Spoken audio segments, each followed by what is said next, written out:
প্রিয় শিক্ষার্থী বন্ধুরা, তোমাদের সবাইকে শুভেচ্ছা জানিয়েও তোমাদের মঙ্গল কামনা করে আজকে আমি এই পর্বটি শুরু করছি। এই পর্বে আমাদের নবম ও দশম শ্রেণী অনুশীলনী 5.2 29 নং সৃজনশীল অঙ্কটি আমরা সমাধান করব। 29 নং কি বলা আছে? এই 29 নং অঙ্কটি কিন্তু খুবই ইম্পর্টেন্ট এবং বিভিন্ন বোর্ডের অঙ্কগুলো দেখলে, অঙ্ক প্রশ্নগুলো এখানে দেখা যাচ্ছে ম্যাক্সিমাম বোর্ডে এই অঙ্কটা মোটামুটি এসেছে। তো সুতরাং খুব একটা গুরুত্বপূর্ণ অঙ্ক নিয়ে আমরা আজকে পর্ব শুরু করছি। এটা হচ্ছে অনুশীলনী 5.2 29 নম্বর সৃজনশীল। অঙ্কটা বলা আছে 2 অঙ্ক বিশিষ্ট একটি সংখ্যার অঙ্কদ্বয়ের সমষ্টি 7। 2 অঙ্ক বিশিষ্ট একটি সংখ্যার অঙ্কদ্বয়ের সমষ্টি 7। তাহলে আমরা আগে অঙ্কদ্বয় আমরা এক লাইন করি। অঙ্ক এই সংখ্যাটি আমরা আগে বের করি। তো 2 অঙ্ক বিশিষ্ট একটি সংখ্যার অঙ্কদ্বয়ের সমষ্টি 7 হয়। তাহলে আমরা মনে করি একটি একক সংখ্যার অঙ্ক, একক স্থানীয় অঙ্কটি কত ধরলাম? আমরা মনে করে x ধরলাম। মনে করি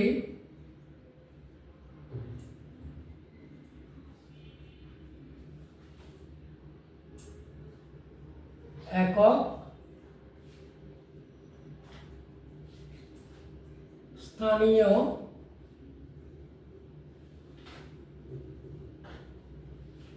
অঙ্কটি x। একক স্থানীয় অঙ্কটি যদি x হয় তাহলে দশক স্থানীয় অঙ্কটি কত হবে? দশক স্থানীয় অঙ্কটি হবে 7 - x। কেন? সংখ্যা অঙ্কদ্বয়ের সমষ্টি 7। তাহলে একটি অঙ্ক যদি x ধরি তাহলে 10 স্থানীয় অঙ্ক কত হবে? 7 - x। তাহলে আমার সংখ্যাটি কত হবে? সুতরাং আমাকে এখানে বলা হচ্ছে 2 অঙ্ক বিশিষ্ট একটি সংখ্যার অঙ্কদ্বয়ের সমষ্টি 7। অঙ্কদ্বয় স্থান বিনিময় করলে যেই সংখ্যা পাওয়া যায় তা প্রদত্ত সংখ্যা থেকে 9 বেশি। একটি সংখ্যার অঙ্কদ্বয়ের 2 অঙ্ক বিশিষ্ট অঙ্কদ্বয়ের অর্থাৎ অঙ্ক দুটির যোগফল হচ্ছে 7। কিন্তু অঙ্ক দুটি যদি স্থান বিনিময় করে অর্থাৎ একক অঙ্ক দশকের অঙ্ক একক করে যায় তাহলে কত হয়? প্রদত্ত সংখ্যা থেকে ওই সংখ্যা স্থান বিনিময়কৃত সংখ্যাটি প্রদত্ত সংখ্যা থেকে 9 বেশি। এখন আমাদেরকে বলা হচ্ছে ক নাম্বার। এটা কত নাম্বার? ক নাম্বার। ক নাম্বার কি বলা হচ্ছে? চলক x এর মাধ্যমে প্রদত্ত সংখ্যাটি ও স্থান বিনিময়কৃত সংখ্যাটি লেখো। তাহলে এই একই আমরা মনে করি একক স্থানীয় অঙ্কটি x, চলক x ধরে। তাহলে দশক স্থানীয় অঙ্কটি কত হবে? 7 - x। সুতরাং প্রদত্ত সংখ্যাটি,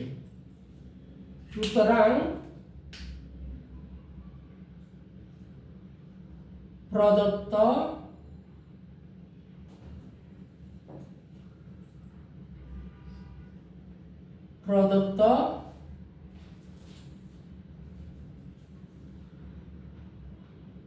সংখ্যাটি কত হবে?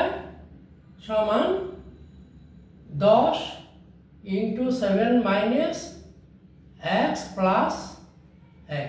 কেন 10 হচ্ছে? মনে করো এটা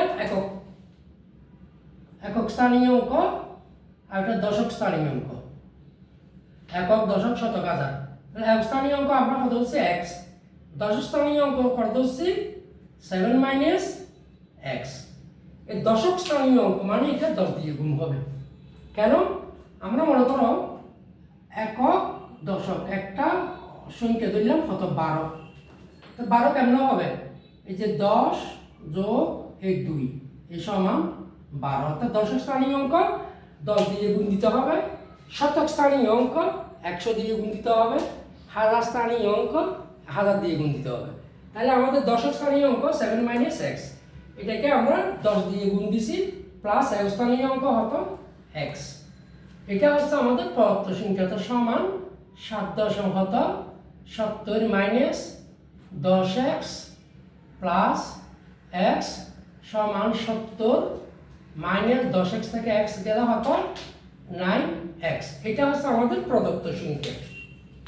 এখন বলতেছে আবার অঙ্কদ্বয় স্থান বিনিময় করলে যে সংখ্যা পাওয়া যায় তা প্রদত্ত সংখ্যা থেকে 9 বেশি। এটা আসতেছে পরে, স্থান বিনিময় করার পরে অঙ্কদ্বয় কত হয় এটা আমরা আগে বের করি। স্থান বিনিময় মানে কি? এই এককের অঙ্কটা দশকে এলো, দশকের অঙ্কটা এককে গেল, এইভাবে কি স্থান বিনিময় করলো। তাহলে অঙ্কটা কত হবে? এটাকে 10 দিয়ে গুণ দিতে হবে, এটাকে কি দিয়ে গুণ দিতে হবে? 10 দিয়ে। এই দশকের স্থানে এটাকে যেমন 10 দিয়ে গুণ দিছি, এটাকেও 10 দিয়ে গুণ দিতে হবে। তাহলে এখন লেখো স্থান বিনিময় করার পর, স্থান বিনিময় কৃত, স্থান বিনিময় কৃত সংখ্যাটি বলতে পারো, অথবা স্থান বিনিময় করার পর। আমাকে এখানে প্রশ্ন বলছে স্থান বিনিময় কৃত সংখ্যাটি, তাহলে আমরা এই সংখ্যাটাই লিখতে পারি, স্থান বিনিময় কৃত, স্থান বিনিময় কৃত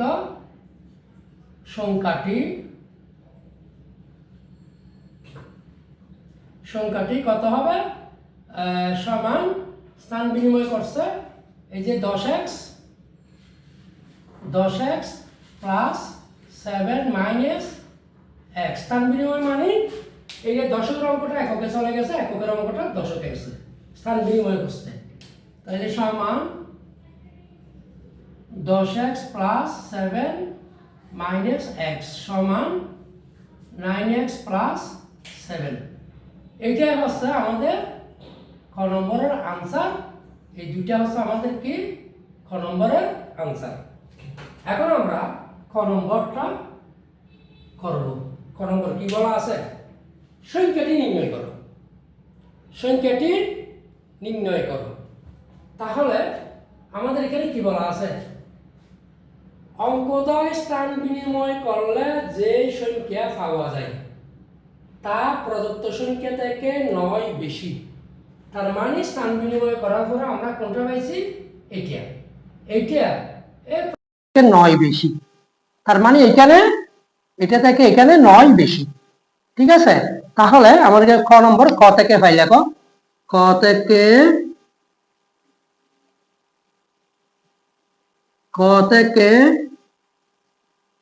পাই প্রদত্ত সংখ্যা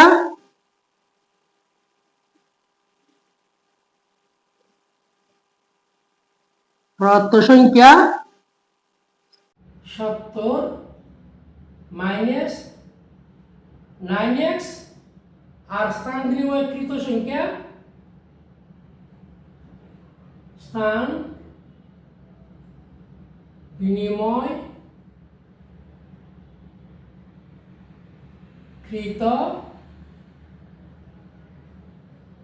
সংখ্যা সমান স্থান বিনিময় সংখ্যা 9x প্লাস 7, 9x প্লাস 7।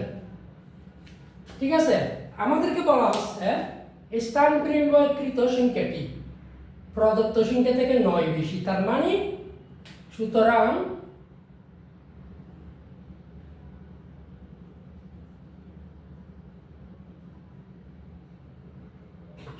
প্রশ্ন মতে স্থান বিনিময়কৃত সংখ্যা হচ্ছে এটা, সমান প্রদত্ত সংখ্যা থেকে 9 বেশি, তার মানে এখানে 9 বেশি, এটা এখানে যোগ দিলে তারপর আমরা এই দুইটা সমান সংখ্যা সমান হবে। কথাটা বুঝেছ?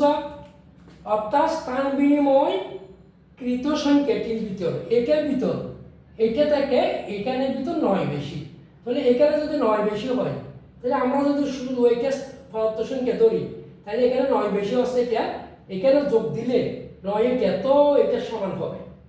কথাটা বুঝেছ? তাইলে সুতরাং বা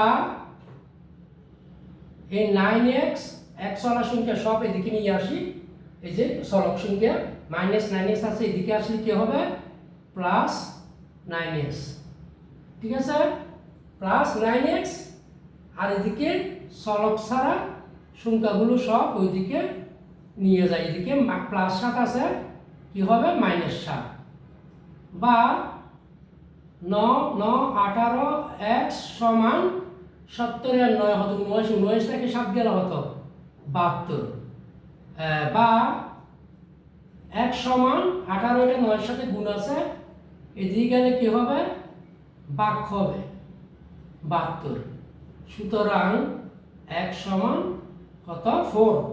তাহলে প্রদত্ত সংখ্যাটি আমাদের কত বলছে না, সংখ্যাটি নির্ণয় করতে, তাহলে প্রদত্ত সংখ্যা কত 70 - 9x, এখানে ধরছি 70 - 9x, তো সুতরাং সংখ্যাটি সমান নির্ণয় সংখ্যাটি দাও,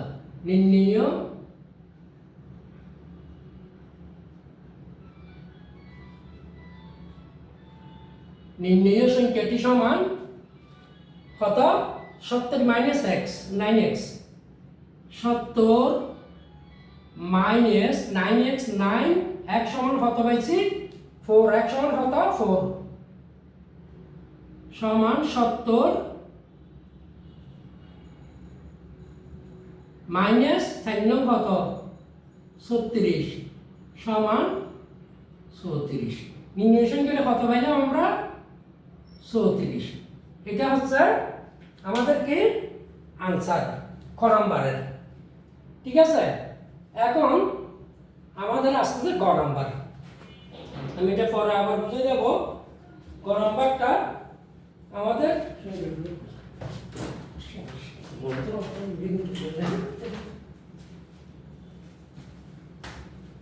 প্রদত্ত সংখ্যা।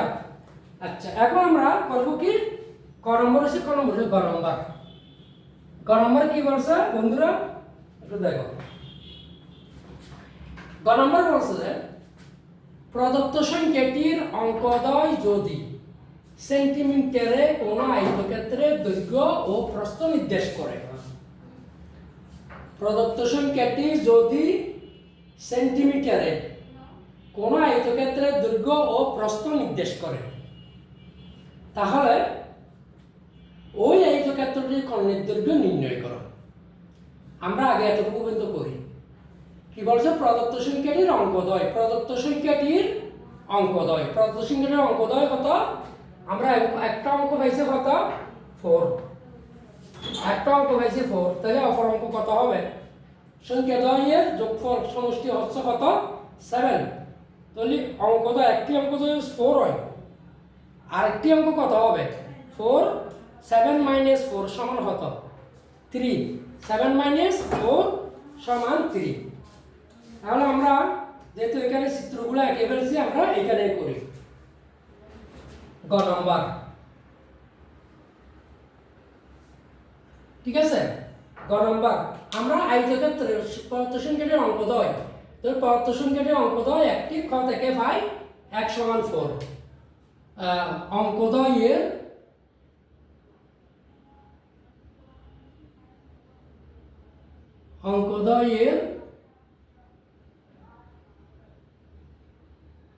একটি অঙ্ক কত খ থেকে পাই, এখানে লেখো খ থেকে পাই অঙ্কদ্বয়ের একটি অঙ্ক কত সমান 4, ওই যে 1 সমান 4। তো সুতরাং অপর অঙ্ক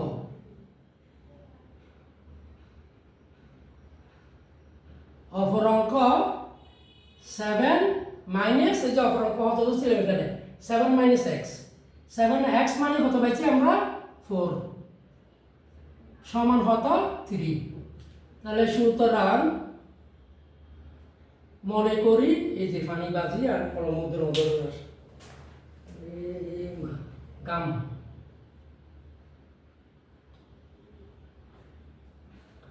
তাহলে মনে করি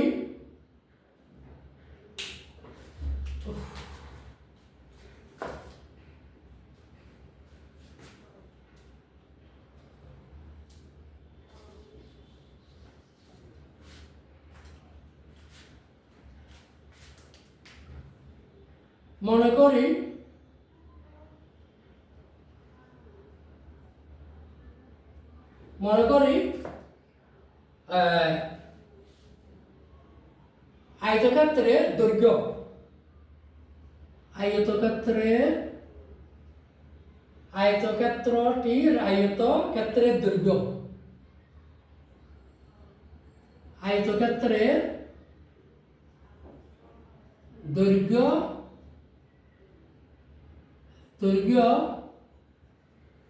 সমান 4 এবং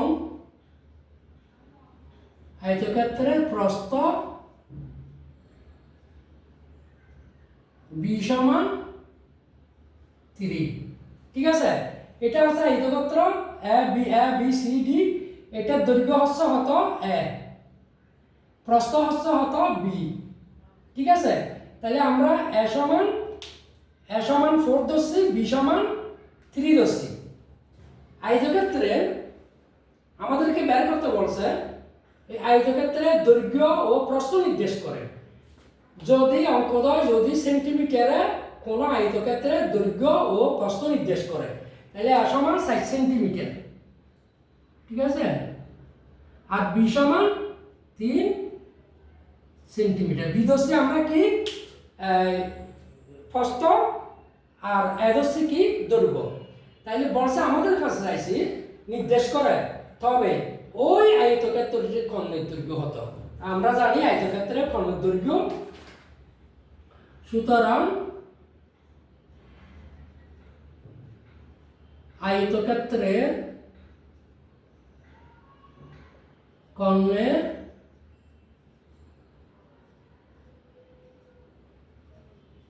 দৈর্ঘ্য কত, কর্ণের দৈর্ঘ্য কমা d সমান root a square plus b square. ঠিক আছে, তাহলে সমান a মানে কত ধরছি 4 a স্কোয়ার প্লাস b মানে কত ধরছি 3 a স্কোয়ার সমান 4 হতো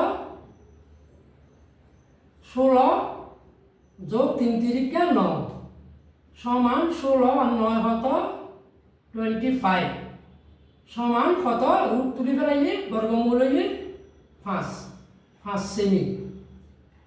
আমরা আয়তক্ষেত্রে কর্ণের দৈর্ঘ্য হতে পাইছি 5 সেমি। তো সুতরাং আয়তক্ষেত্রে কর্ণের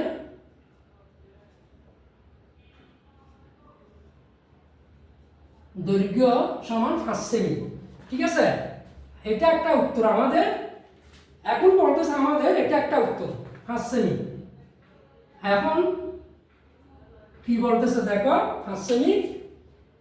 তারপরে আমাদের বলছে যে পদার্থ সংখ্যাটি অঙ্কদ্বয় যদি সেন্টিমিটারে কোনো আয়তক্ষেত্রের দৈর্ঘ্য প্রস্থ নির্দেশ করে তবে ওই আয়তক্ষেত্রটি কর্ণের দৈর্ঘ্য নির্ণয় করো। আমরা ওই 4 কে দৈর্ঘ্য এবং 3 কে প্রস্থ নির্দেশ করে আমরা আয়তক্ষেত্রের কর্ণের দৈর্ঘ্য হয়েছে হতো 5 সেন্টিমিটার। এখন আমাদের বলা হচ্ছে আয়তক্ষেত্রে কর্ণের দৈর্ঘ্য নেয় কর্ণটিকে, আয়তক্ষেত্রে যে কর্ণের দৈর্ঘ্যটি আমরা পেয়েছি বন্ধুরা, আয়তক্ষেত্রে যে কর্ণের দৈর্ঘ্যটা আমরা পেয়েছি সেটাকে যে কোনো একটি বর্গক্ষেত্রের এক বাহুর দৈর্ঘ্য কল্পনা করে আমাদেরকে বলছে বর্গক্ষেত্রে কর্ণের দৈর্ঘ্য বের করতে। আমরা এখানে আয়তক্ষেত্রে কর্ণের দৈর্ঘ্য হতে পারছি 5 সেন্টিমিটার। ঠিক আছে, এটা এটা এটা বি, এটা কর্ণের দৈর্ঘ্য হচ্ছে 5 সেন্টিমিটার, কর্ণের দৈর্ঘ্য হচ্ছে বিডি। আর এখন বলছে যে কর্ণের দৈর্ঘ্যকে একটি বর্গক্ষেত্রের এক বাহু ধরে এই বর্গক্ষেত্রের কর্ণের দৈর্ঘ্য বের করতে। ঠিক আছে, তাহলে আমরা কর্ণের দৈর্ঘ্যকে বর্গক্ষেত্রের এক বাহুর দৈর্ঘ্য কল্পনা করে। বর্গক্ষেত্র কাকে বলে? যেই চতুর্ভুজে 4টি বাহু সমান এবং 4টি কোণে সমকোণ। যে চতুর্ভুজে 4টি বাহু সমান এবং 4টি কোণে সমকোণ তাকে বর্গক্ষেত্র বলে, বর্গক্ষেত্র বলে। তাহলে বর্গক্ষেত্রে এখানে 4 বাহু সমান, এই কর্ণের দৈর্ঘ্য সমান করতে বলছে। তাইলে এটাও 5, এটাও 5, ঠিক আছে, এটাও 5, এটাও 5, বাহু 4টা দৈর্ঘ্য হতো 5। তাহলে আমরা জানি বর্গক্ষেত্রে কর্ণের দৈর্ঘ্য হতো √2a। সুতরাং বর্গক্ষেত্রে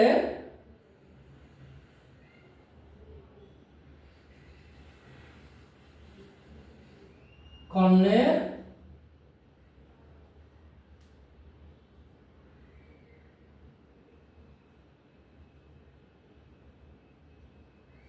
দৈর্ঘ্য কত ধরলাম আমরা? কর্ণের দৈর্ঘ্য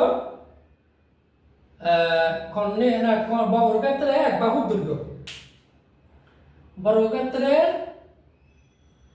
এক বাহুর দৈর্ঘ্য, বর্গক্ষেত্রের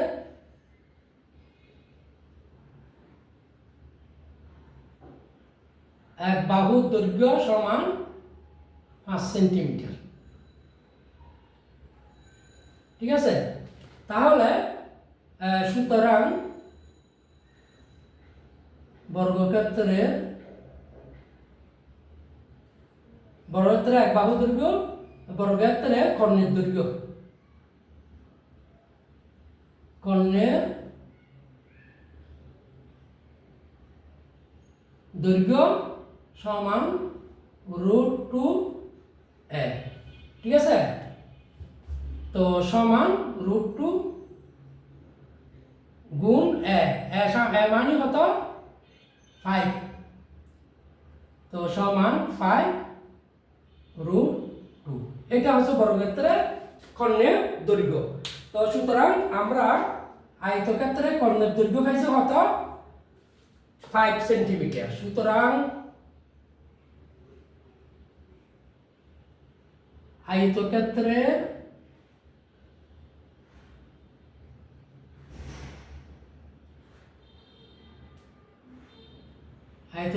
কর্ণের দৈর্ঘ্য সমান 5 সেন্টিমিটার। আর বর্গক্ষেত্রে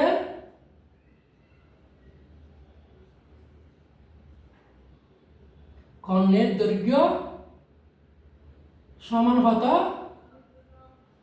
√2 সমান কত? 5√2, 5√2 সেন্টিমিটার। এটা হচ্ছে আমাদের গ নম্বরের আনসার। বন্ধুরা, আমরা ক নম্বর তো মুছে ফেলছি। তাহলে ক নম্বর মনে করি একস্থানীয় অঙ্কটি আমরা x ধরছি, দশস্থানীয় অঙ্ক, তাহলে 7 থেকে মাইনাস হবে 7 - x। প্রদত্ত সংখ্যাটি 10 × 7 - x + x, অর্থাৎ দশস্থানীয়কে অঙ্কটিকে 10 দিয়ে গুণ দিতে হবে, সমান 70 - 10x প্লাস 7 × 70, তারপর 10x প্লাস x, তাহলে 70 - 10x থেকে x গেলে হতো আর 9x। এখন এটা হচ্ছে প্রদত্ত সংখ্যা। যদি স্থান বিনিময়কৃত সংখ্যা, স্থান বিনিময় মানে কি? এককের ঘরে অঙ্কটা দশকে আছে, দশকের ঘরে অঙ্কটা এককে গেছে। এককের ঘরে অঙ্ক যখন x এটা দশকে আছে, তাহলে এটা 10x প্লাস দশকের অঙ্ক 7 - x এটা এককে গেছে। তাহলে স্থান বিনিময়কৃত সংখ্যাটি, তাহলে 10x, 7 একে 7, x কে x, 10x থেকে x গেলে 9x + 7।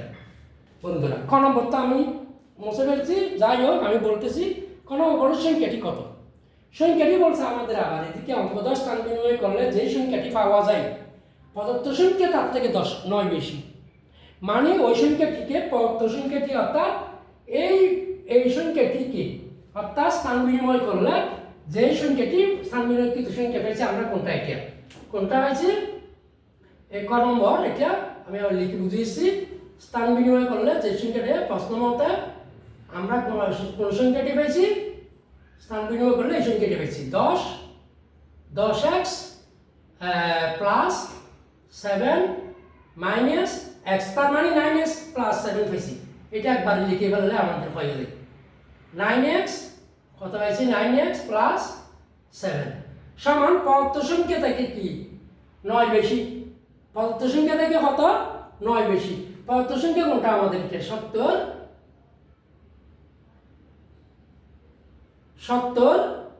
মাইনাস 9x প্লাস 9 বেশি, বা 9x কিন্তু 9x এটা এদিকে এলি প্লাস কত 9x সমান এদিকে সব এদিক দিয়ে নিয়ে যাচ্ছি x ছাড়াগুলো মাইনাস 7, বা 18x সমান 70 থেকে 9 19 থেকে 7 গেল কত 72। সুতরাং x সমান 18 গুণ আছে এদিকে গেলে কি হবে বাক্য হবে 72, হ্যাঁ বা সুতরাং x সমান পাইছে কত 4। তাইলে প্রদত্ত সংখ্যাটি কত, সুতরাং প্রদত্ত সংখ্যাটি কত 70 গামন লাগি তো রেগনো হারে গামন শেষ হন্য অবস্থা। প্রদত্ত সংখ্যাটি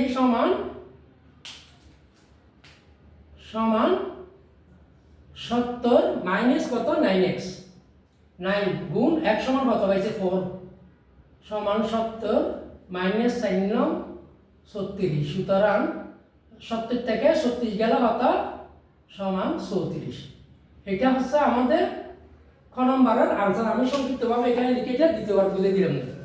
তারপর আছে গ নাম্বার দেখো খ থেকে 5 অঙ্ক দ্বয়ের একটি অঙ্ক আমরা কত পাইছি x সমান 4, ঠিক আছে। তাহলে অঙ্ক দ্বয়ের একটি অঙ্ক যদি x সমান 4 হয় তাহলে অপর অঙ্ক হতে হবে ওই 7 অঙ্ক দ্বয়ের সমষ্টি 7 থেকে x, অর্থাৎ এই অপর অঙ্ক হচ্ছে 7 মাইনাস x। এটা যদি 7 থেকে x মানে 4 বাদ দিছি 3। আমাদেরকে বলছে এদিকে এই অঙ্ক দুটি সেন্টিমিটারে আয়তক্ষেত্রের কোন দৈর্ঘ্য বা প্রস্থ নির্দেশ করে। তাহলে আয়তক্ষেত্রের দৈর্ঘ্য a সমান 4 ধরছি 4 সেন্টিমিটার, প্রস্থ b সমান 3 সেন্টিমিটার ধরছি। আয়তক্ষেত্রের কর্ণের দৈর্ঘ্য d সমান, আমরা সূত্রটা জানি কি d সমান কর্ণের দৈর্ঘ্য সূত্র root a square plus b square. তাহলে a সমান 4 a 4 স্কয়ার, b সমান 3 a 3 স্কয়ার, 4 4 16 3 3 9 25 রুট 25। সুতরাং আয়তক্ষেত্রের কর্ণের দৈর্ঘ্য রুট উঠে গেলে কি হবে 5 সেন্টিমিটার। আবার বলতেছে ওই কর্ণটিকে কোন বর্গের বাহু ধরে বর্গক্ষেত্রের কর্ণের দৈর্ঘ্য, তাহলে আমরা বর্গক্ষেত্রের এক বাহুর দৈর্ঘ্য এই কর্ণটিকে 5 সেন্টিমিটার পাইলাম, তাই না। তাহলে বর্গক্ষেত্রের কর্ণের দৈর্ঘ্য হতো রুট 2a। এই সূত্র দুটো কিন্তু তোমাদের মুখস্থ শিখতে হবে। এটা d সমান a square plus b square, আয়তক্ষেত্রের কর্ণের দৈর্ঘ্য বর্গক্ষেত্রের কর্ণের দৈর্ঘ্য রুট 2a। তাহলে a সমান কত পাইছে আমরা 5 সূত্রে 5 রুট 2। আয়তক্ষেত্রের কর্ণের দৈর্ঘ্য 5 সেন্টিমিটার এবং বর্গক্ষেত্রের কর্ণের দৈর্ঘ্য 5 রুট 2। এটাই হচ্ছে আমাদের আজকের এই 29 নম্বর সৃজনশীলের সমাধান। আশা করি তোমরা বুঝেছো। যদি না বুঝে থাকো কমেন্টে জানাবে। তোমাদের সবাইকে ধন্যবাদ জানিয়ে আমি এখানে অঙ্কটি শেষ করছি।